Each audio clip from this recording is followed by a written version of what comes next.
Hey everyone, welcome to Sam's Sports Corner, episode 79. All right, guys, I hate to tell you this. It's a shame.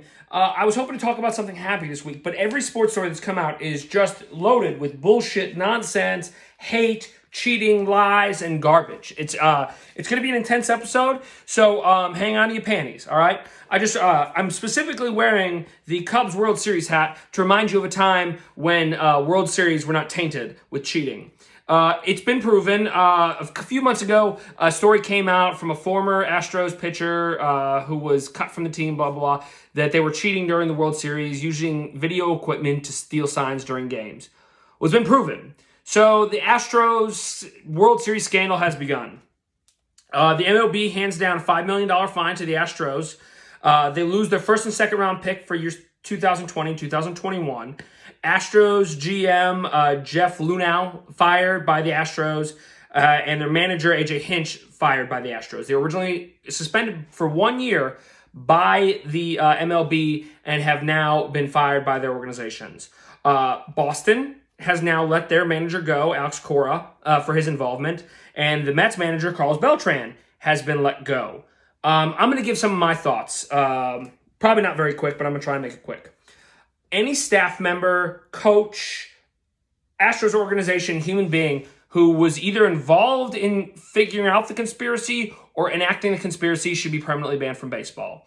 There's a 2001 MLB directive from the chief operating officer from MLB stating that no electronic equipment can be used on the field for communicating with players, whether it be cell phones, walkie-talkies, or any other electronic equipment. That directly flies in the face of this rule, and they should be banned from baseball. And originally I said, the players involved, they're following orders, blah, blah, blah. Take away the rings. Take away the ring, and that should be it for them. Maybe give up their bonuses for winning the World Series and move on. Well, now there's more and more reports coming out about actual player involvement. And there's talks that people like Jose Altuve and Alex Bregman were wearing devices on their shoulders under the uniforms that would buzz to give them ideas of what pitch was coming. And that's not just complicity, that's not just following orders, that is active participation in conspiracy to not only defraud the MLB, but the American people and the great American institution of baseball.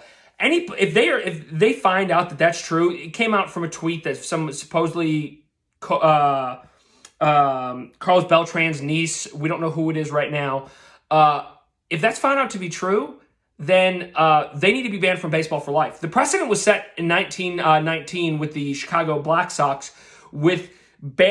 Frankly, everyone on the team could be banned based on the precedent set by 1919 because poor shoes Joe Jackson, who didn't participate in fixing that game in those games in 1919, was still banned from baseball for his complicitness, for knowing and doing nothing about other players fixing baseball games.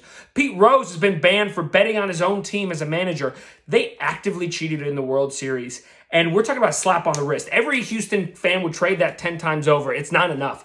If they find that these players were actively involved, Jose Altuve, after he hit the game-winning walk-off home run against Aroldis Chapman in the ALCS, was holding his jersey tight and screaming at his players, "Don't rip it off, don't rip it off." He later claimed that his wife didn't want it ripped, that she wanted the memento. Or maybe it's because he didn't want the wires and the device exposed. If it's proven that he did all that, he needs to be gone from baseball. All the players who were actively involved at that level in the cover-ups need to be banned for life. There's no place for it in baseball. There's no place for it in America. Kick him off the tour, Doug, to talk from Happy Gilmore. It's ridiculous. I can't even believe it.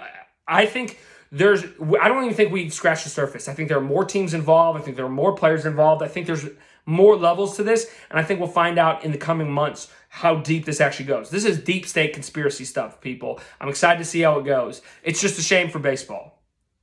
All right, next thing we got to talk about. I was going to make him the Idiot of the Week, but I just decided to run down this list and talk about everything. Antonio Brown had an altercation with his baby mama and his kids, where he wouldn't let her borrow the Bentley to drive his kids to school because they need to get to school, but he also wouldn't drive them to school. So the police came to break up the altercation and to take the kids to school because that's where they need to be. And Antonio Brown videotaped this interaction with the police officers where the police officers were literally just getting the kids in the cop car, take them to school, get the baby mama into the car.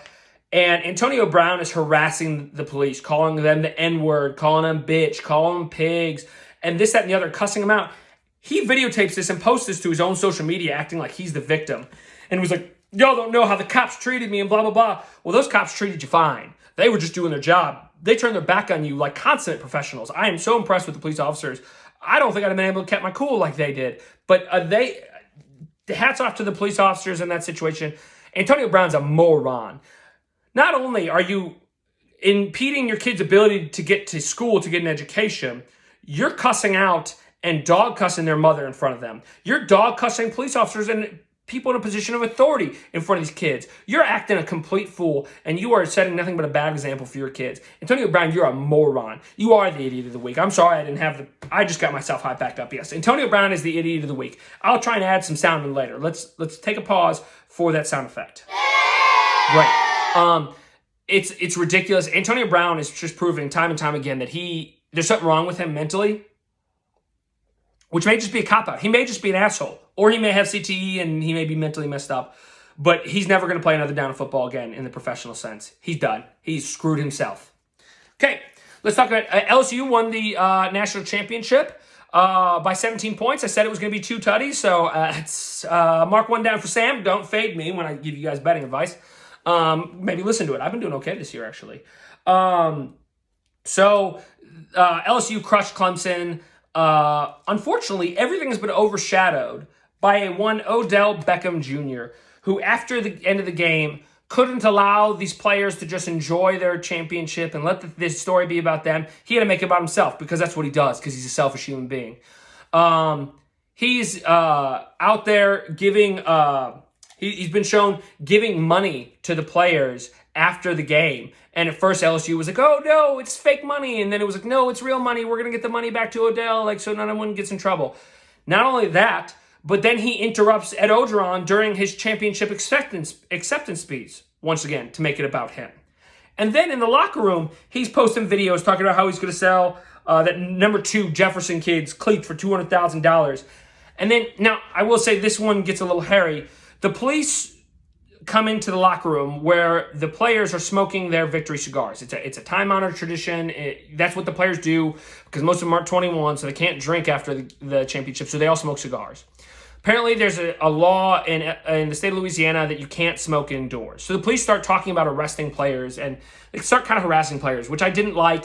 I thought that was the police making it about them. Like, this is a tradition, just let it go and figure it out on the back end. Maybe talk to the universities about ways to not do that in the future. Don't talk about arresting players for just doing part of the tradition of winning the national championship. That seemed really petty and childish to me. But during all this, Odell Beckham Jr. runs up and slaps a cop on the ass on video, and he's now charged with simple battery, which, yes, the cops were being ridiculous.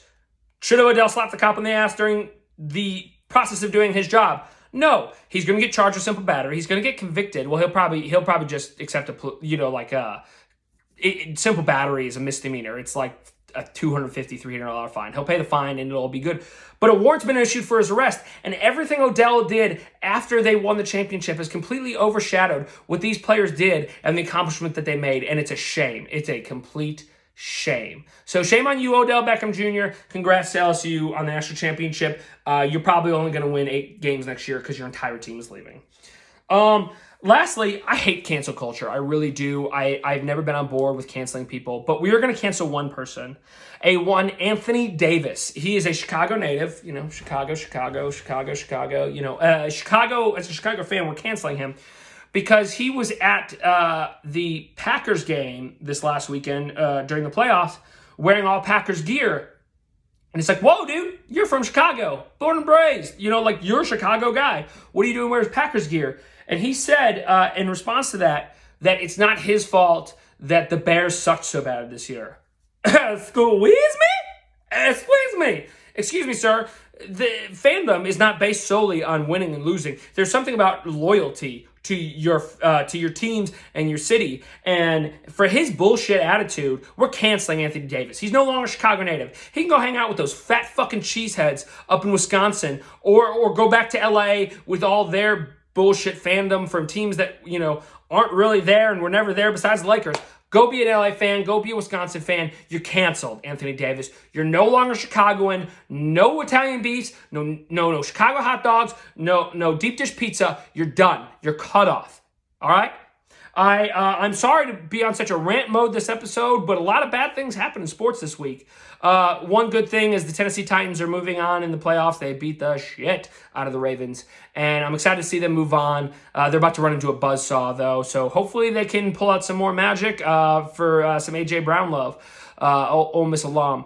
So I hope you guys enjoyed this week, and I can't wait to see you again next week.